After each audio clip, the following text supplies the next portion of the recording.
world today. My greetings to you. How are you doing today? How is it with you where you are? How is everything going with you? Happy New Week. This is just Tuesday. Yesterday was just the beginning of the work week. How is it going? How is work? I trust everything is moving on perfectly with you. So, welcome to Growth Habits with Ngozi. This is session 161. Wow. Welcome, welcome, welcome. How are you? How is everything really? Sometimes when I ask this, how are you? I actually do expect you to say something. I truly expect to hear, oh, I'm fine. Oh, I'm doing well. Oh, something, because it's not just how are you doing? I actually want to know how you are doing. I'm not just asking it for the sake of asking. My tablet is misbehaving today. I don't know. It's not responding as it should. So, how are you doing? How are you on Facebook, on Instagram, on LinkedIn, on YouTube? How are you doing today? How is everything with you? Let me just quickly confirm that we are on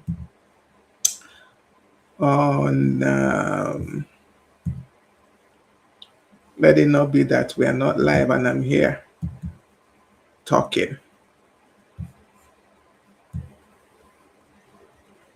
Okay, we are live on Facebook and we are live on Instagram. Yes, we are live on Instagram. Quickly check on YouTube.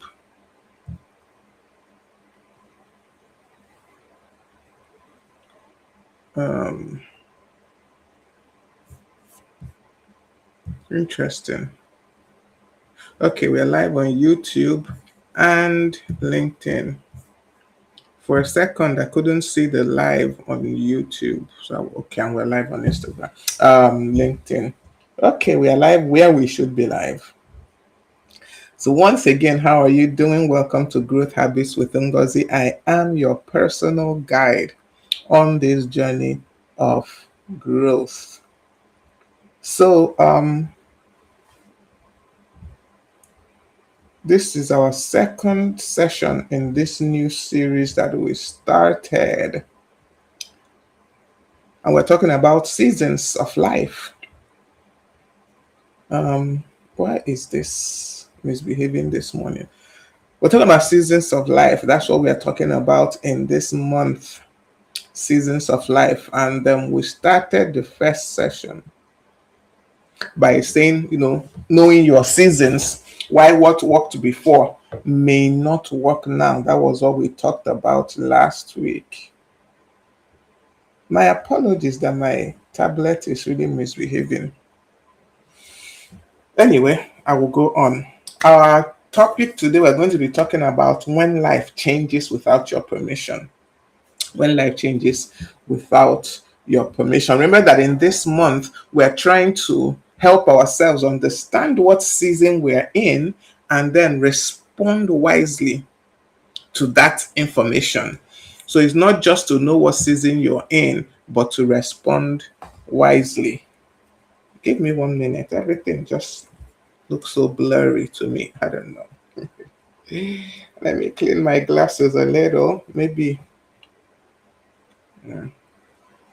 Okay, yeah, it was the glasses. I was wondering whether there was a problem with my everything. So that's what we are looking at throughout this month, basically. So, and we said that we are anchoring this with a scripture.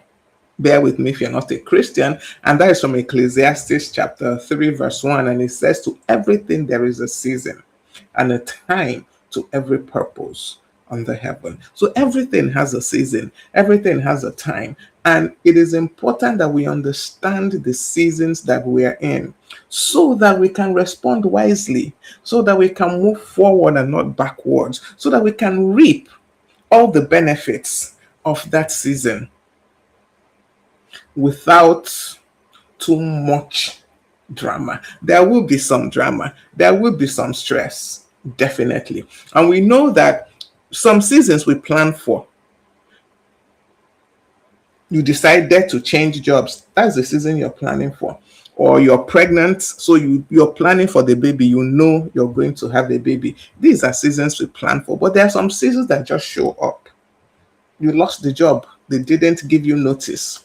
Like I see that they do a lot here. You walk into the office thinking you have a job, you get there, your system is not, you can't log in, nothing. So you don't have a job suddenly. Or you were, in a relationship you thought was going to lead to marriage and suddenly it's not working.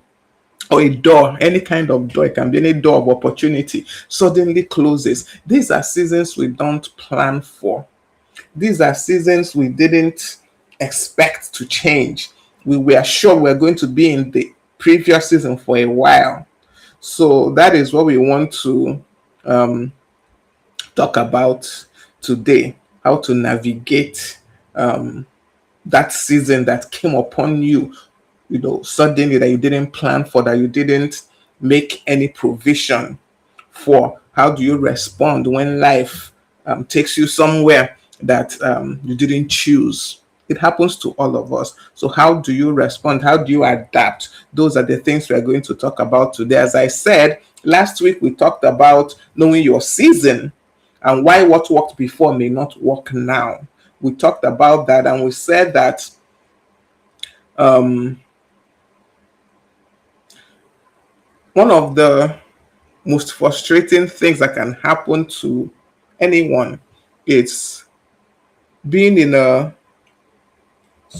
being in a season and trying to apply the strategies that worked yesterday in today's reality. And of course, it's not working. And you get frustrated because it's not working. And the problem is not with the strategy you're applying per se, it's because it's being applied in the wrong time. That was what we talked about. Last week we said that, for example, having a winter coat, having a sweater, having a thick jacket is not a problem. It's not an issue. It's not bad. But when you have it when it is hot, you see, that is when there's an issue. It doesn't belong in the hot season. It doesn't belong in the summer season. A winter jacket, a big coat, sweaters, they don't belong in summer.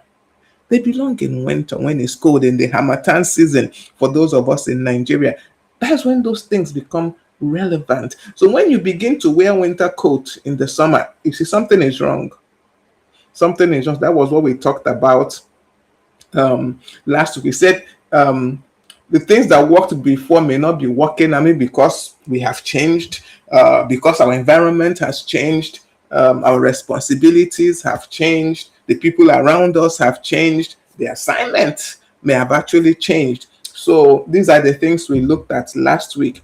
And now, today, we are looking at, okay, what if, okay, yeah, I understand the seasons have changed, but it took me by surprise.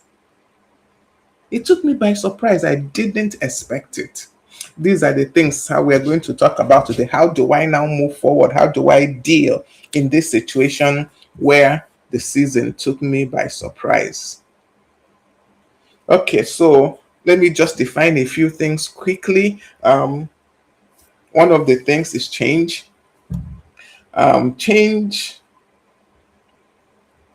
we know change, but change is simply means that something is different from the way it was done before. So the thing has changed. Something is different. Change can be positive, change can be negative.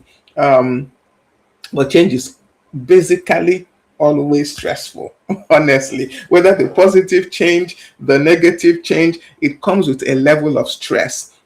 Change can be chosen, it can be unchosen. It can be expected, it can be unexpected change. It's just that there's something is different. Something is different from how it was. It can be temporary, it can be a permanent one, but that is change. So the change is what happened.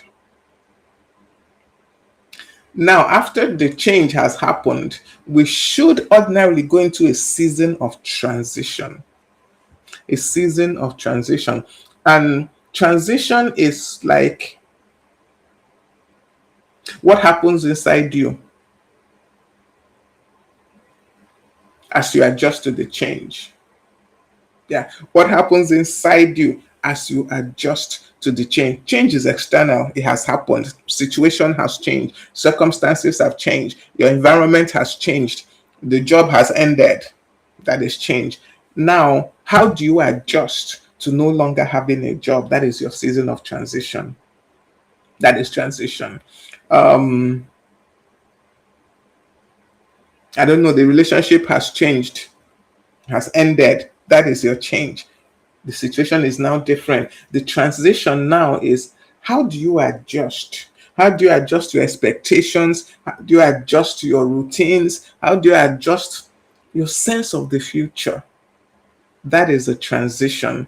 I'm defining this because most times we use them interchangeably, change, transition, and all that. So I just want to make those things a little bit clear so that we can see what they really entail.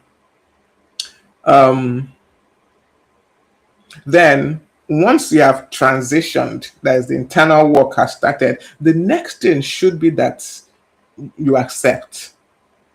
You accept the change. Now, this is whether the change is planned or unplanned, expected or unexpected.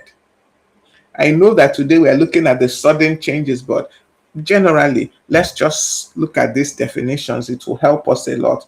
Now, acceptance is I acknowledge where I am and I decide to now move forward. I acknowledge where I am. The change has happened. Inside, I'm beginning to accept the things that are happening. I'm beginning to consider how to go.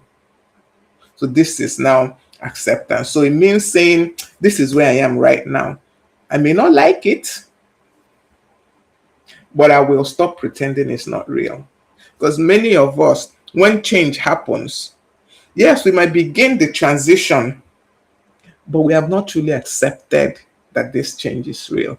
We are still walking in a season of pretending that the change is not real. So we need to step out of that and accept that the change has happened and this is where I am, and I just need to begin to move forward.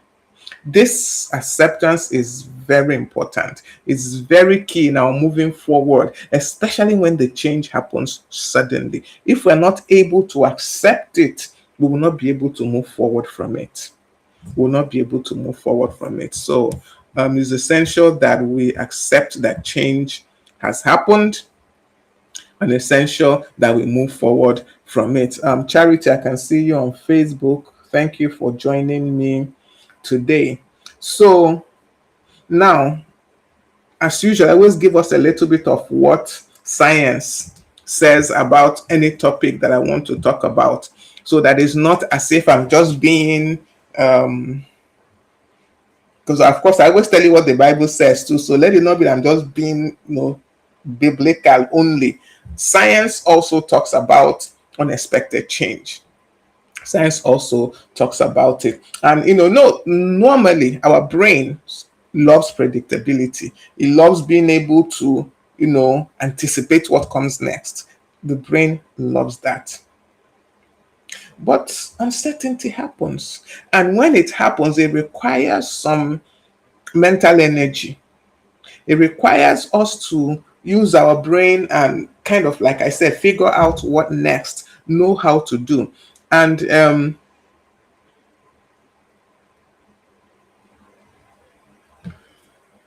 and let me there's something that is called, I'm trying to remember the name because as I said, my notes are misbehaving this morning, is not scrolling properly. So it's called psychological flexibility. Psychological flexibility. And if I can remember properly from what I read, is the ability to remain aware of difficult thoughts, emotions without allowing them to completely dictate your behavior. Yes, psychological flexibility. That is your ability to remain aware of difficult thoughts, difficult emotions, difficult situations without allowing them to completely dictate your behavior. So you are aware of the sudden change. You are aware of the unwanted change. You are aware of what it means. You are aware of what it entails. You are aware of the details of it, but you don't allow it to completely dictate your behavior. So it's that is a research. This psychological flexibility is a research that was carried out, and they came up with this. And it just means that you can acknowledge that this is difficult. What you're going through is difficult. The situation is difficult. The change is difficult. You can acknowledge it without allowing the difficulty to now make decisions for you. You can acknowledge the difficulty without allowing it to now make decisions for you. So research shows that when you do this, when you practice this, because it is not easy, it is not easy. When you practice this, you find that you cope easier.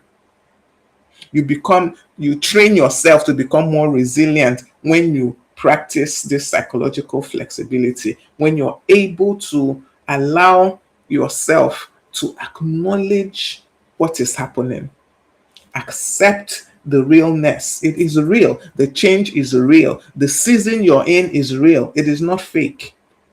It is real. Accept it, and but don't allow it to now affect your decisions. Don't allow it to determine your decisions. Don't allow it to make decisions for you the season. Remain in some level of control. One good thing about resilience, when we talk about resilience, is that you are not born resilient. You grow in resilience. So it's something you can learn. It's something that you can do more with. So when life changes without your permission, you may not be able to control what happened. A lot of times you can't control what happened, but you can regain a sense of agency. You can be in charge of how you respond to the things that happen.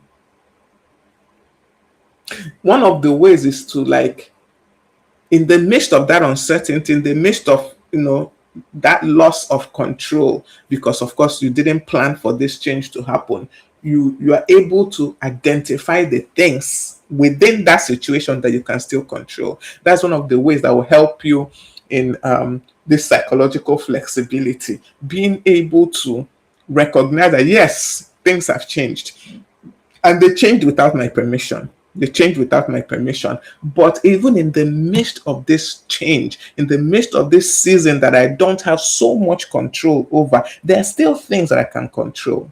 One being your emotions, one being your reactions. So that is that. So why does unexpected change?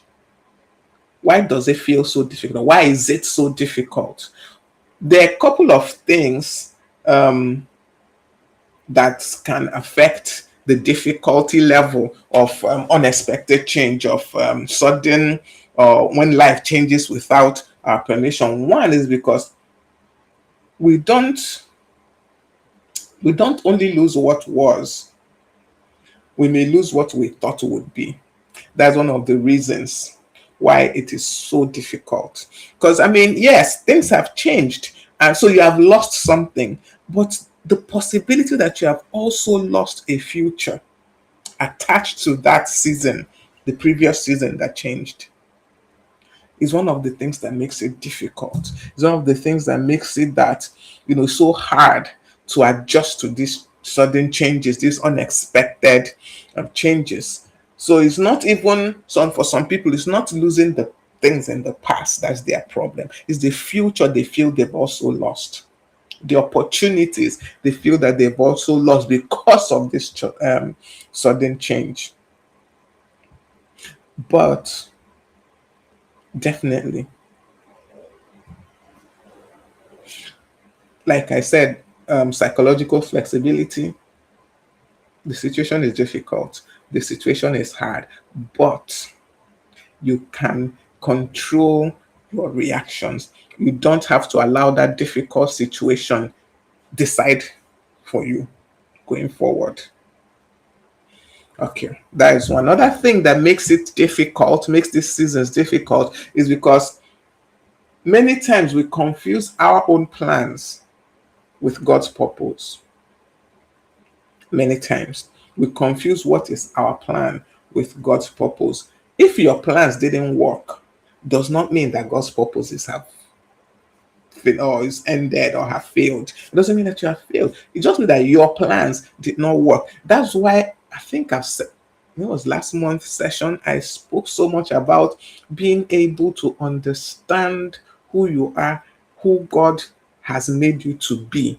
It's not purpose as in, when I say purpose, sometimes people think purpose is one grand, it's not even all that grand things. What is it that God has for you? It could be as simple as I just need to walk closer with him. It could be something that simple. We don't have to complicate purpose. Many times I think we do complicate purpose. We are waiting for the grand big gesture when all God is looking for is just for you to walk close with him. Keep your ear to close to him so that you hear when he's giving you the little points to pivot, the little points to turn, where he's telling you to stop, where he's telling you to go. As you follow him, the purpose becomes clearer. The Bible tells us that the word of God is a lamp unto our feet. It's not spotlight, it's not floodlight, it's a lamp. And a lamp only gives so much light. It doesn't give, I don't know, the lamp that shines. It's not all these like lights we use today. Lamp. Think of even those old kerosene lamps we used to have those days, lantern. How much light does that really give? It's just enough for you to see where you're going. And that is how God guides us most times. And that is how he shows us how we are supposed to go, what we are supposed to do. But many of us, we are waiting for the grand exposition that tells us our life in the next 100 years. Most times, God does not show you that. He shows you to tomorrow. So take the step today, and tomorrow you take the next step. And in time, you will see the full purpose. So don't confuse your plans with God's purpose. That is one of the reasons why when things change unexpectedly, it becomes very difficult for us to adjust, to adapt. Another reason is because we want explanations before we move forward. We want God to make it clear before I take the next step. Doesn't work that way. And God, I just need to understand why. Most times He's not going to tell you why. Sometimes He might give you a glimpse. So it is important that we know that we can move forward even if we don't understand everything. Even when we don't understand everything, you can move forward, and we should move forward. That is even actually faith. It's not always having the full explanation, but still taking that step. The lamp onto our feet. The next thing is because change can threaten our identity. For sure, especially life changes that came suddenly. It can threaten who we think we are. It can threaten who we believe we are. For example, you've always identified yourself based on the work that you do, and then you lose the job. You lose your identity. You begin to question, who am I? Your identity all this while has been built around your career, or built around even your being married, you're being a wife, being a mother. That is your identity. And then suddenly the children are all gone. Nobody for you to mother. You begin to lose your identity. That is why it's essential to understand who we are in God. It's essential to understand where He wants us to be, or where He's leading us. We might not know the final destination, but we understand the path to an extent. The next step we're to take. That's why it's essential. And it's essential to have your identity rooted in that, rooted in God, not rooted in any other thing, not rooted in who, what you can do, not rooted in who apparently you are, as in, I'm a mother, I'm a wife, I'm a teacher, I'm an accountant. No, when your identity is rooted in those things, the possibility of when there's a sudden or unexpected change is that you are thrown, you're confused, you don't know what to do next. Okay, so yeah, you need to ensure that your identity is rooted. Okay, thank you, Charity. Thank you. Well, you say you're always my greatest fan. I don't know. I don't know about that. Anyway, so now we have looked at some of the things that make these sudden changes difficult. Now, what are some ways that we can respond? Ways we can respond to these unwanted changes. What are the things that we can do to respond? One is that most things that we do, this is our natural response. Let me, not even what we should do. Sorry, I think I'm getting the things mixed up because my notes are not showing up to tell me the next thing to talk about. So now, yeah, the natural response we have to unwanted change, unexpected change, the natural response, the first thing that comes up is one: we resist. We just resist. We don't want it.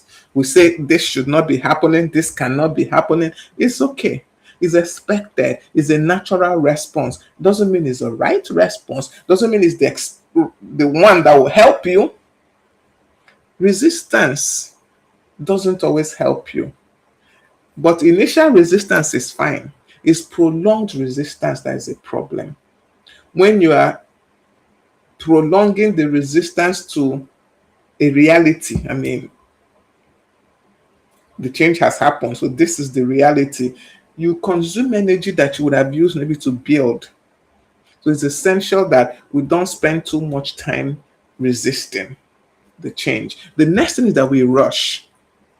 This one, I've seen this so many times, so many places. We just, because we don't like that transition period, we don't like the discomfort that comes with that transition period, we move into something else. You lost a relationship, bam, you move into a new one. You lost a job, immediately you get another job. You know, you find one new distraction without having dealt sufficiently with what you lost, without having accepted what you lost. This, once again, you know, I'm not saying you should sit with the loss, but you have to kind of work it out in your head that, okay, this season is over. This relationship ended. This job is over. And then you need to be able to move, but you don't rush it. Don't run immediately into another job. You will carry all the junk, all the problem, all the issues from the old one right into this new one. So you need to have dealt with it. Don't, because you don't want any empty space, you now rush into a new, in quote, season. You are not achieving anything really. You are not. Another reaction that we have is that we retreat. So it's either we resist, we rush, or we retreat. These are the three basic reactions we have when there's an unexpected change. We withdraw completely. We just stop trying. You see that none of these are actually the best solution. A combination of the three in the right proportion is the best way to go. Yes, we will resist. We're human beings. Something changed. So you would always be like, no, this didn't happen. After that, take time.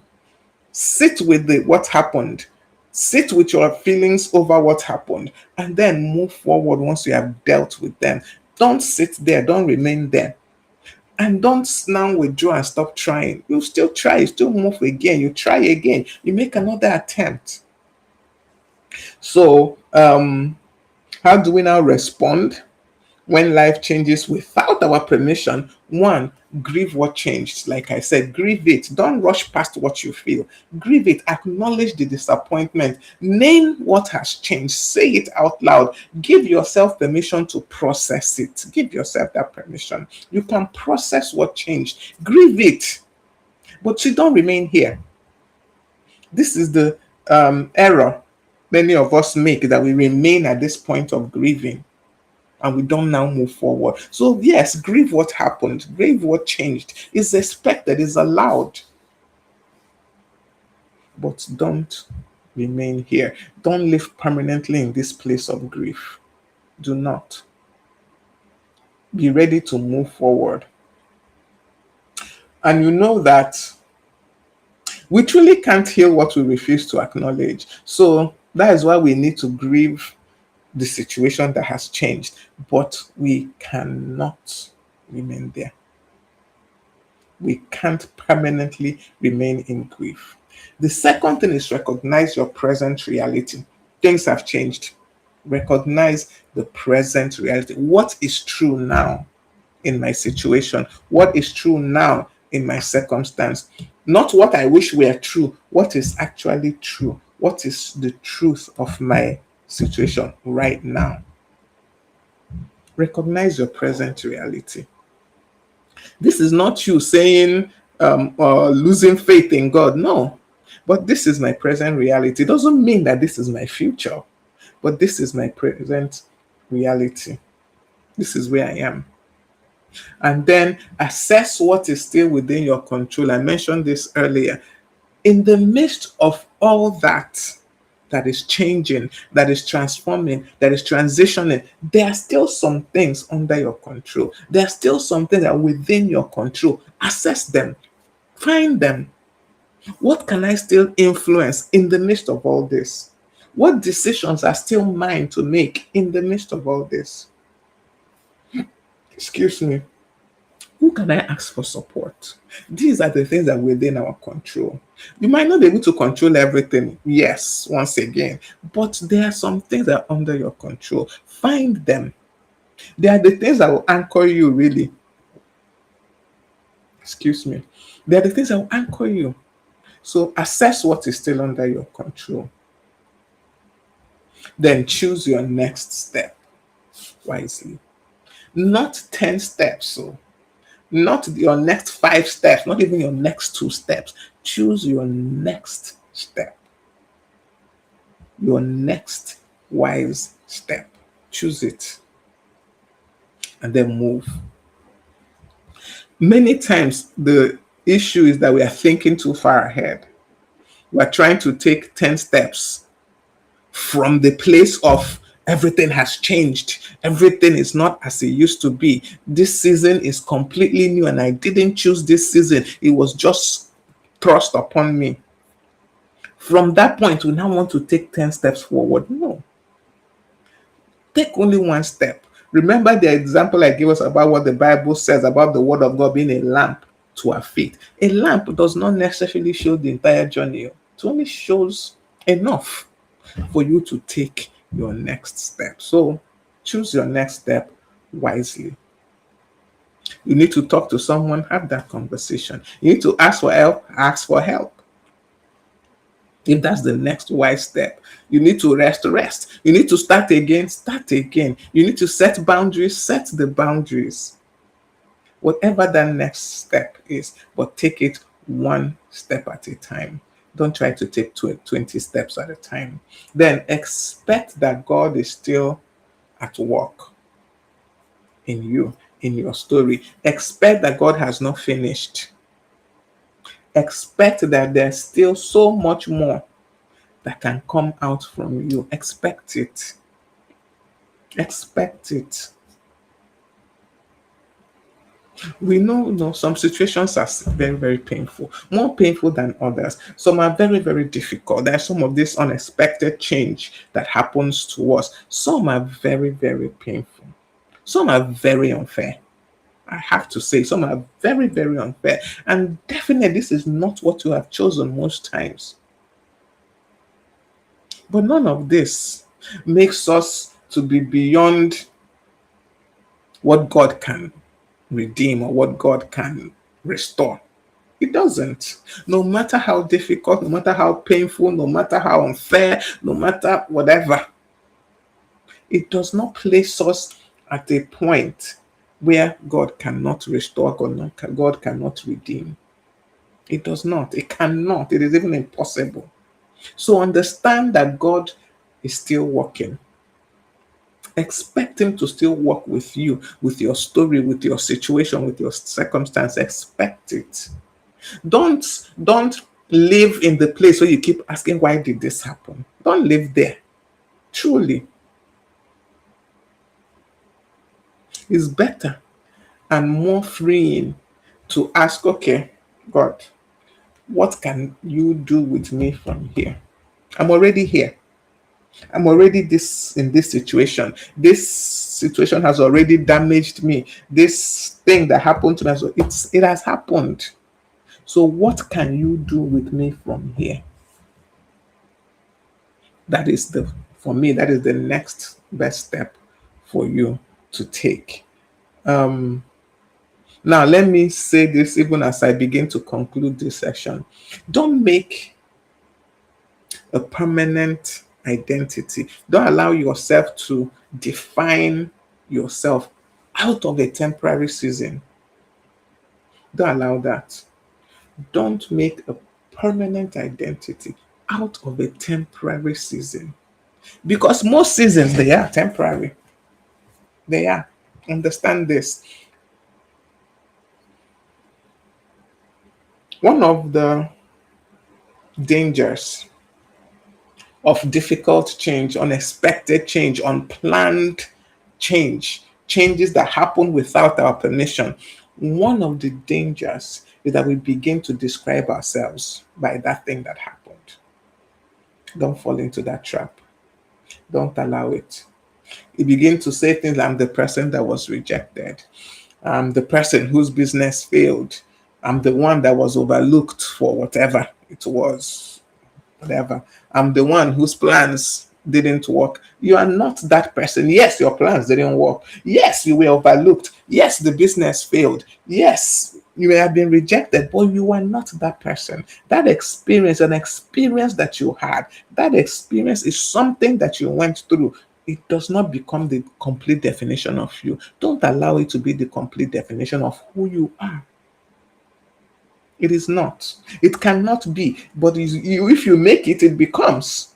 So that is not your experience. That is not your identity. It's an experience. It's something you have experienced, but it's not your identity. Um, you can turn that into, how is it? I'm trying to remember this thing people say. Oh, turn your mistake into your mess into a message. It is possible. It is. But it's you that will do it. Nobody can do it for you. Let me tell you this.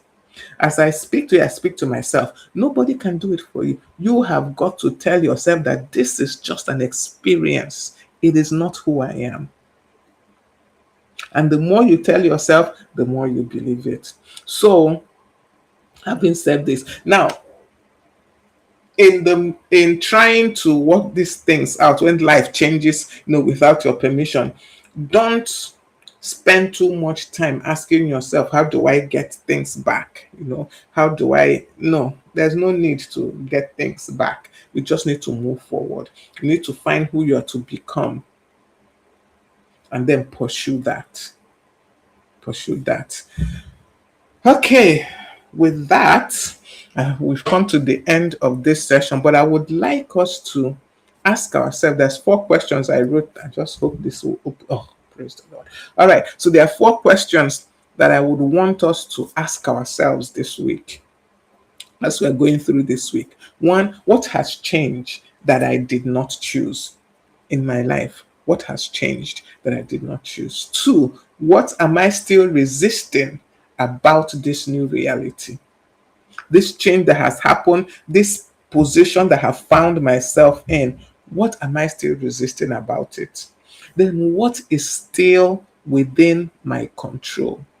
What can I still control? I think I can get these questions and My Lord.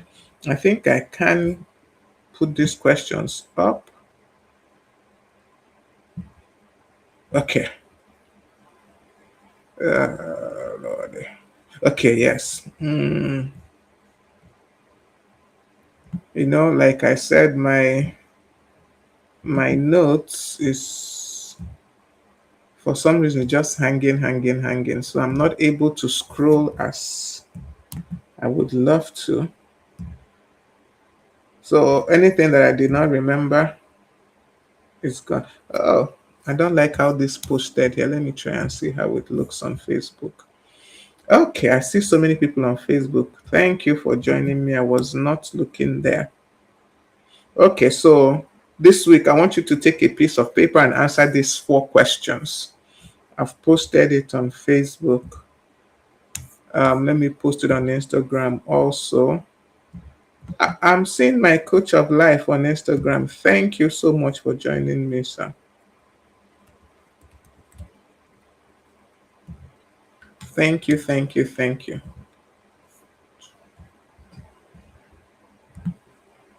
Okay, let me just post this last one. And then I will post our declarations for the week. And that will be our session for today. Okay, so ask yourself these questions. Don't try to solve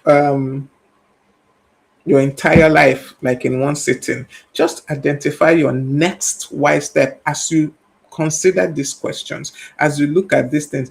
Just like I said, don't try to figure out everything all at once. Don't bother. You probably cannot. You probably cannot. So just consider your next step. And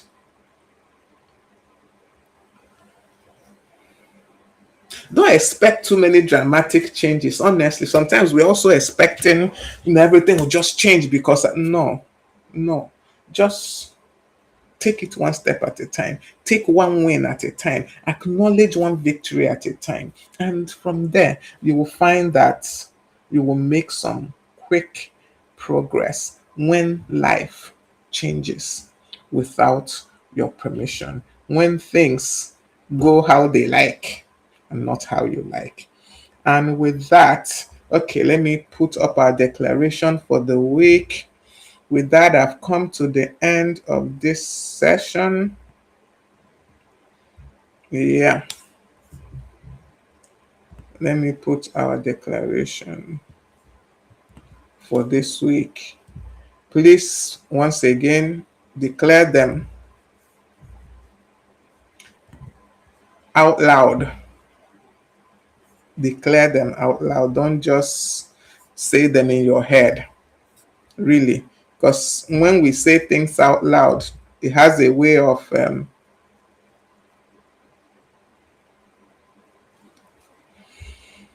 okay. Um, Instagram is always a headache, honestly, because it cuts off. It doesn't take as many. Um, okay, let me see how to. Okay, let me post it on Instagram in sections. Then I will say it out with you, and then we'll be done for the day.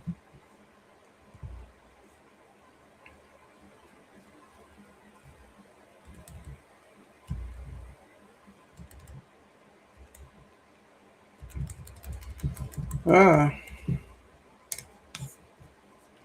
so yeah, I thank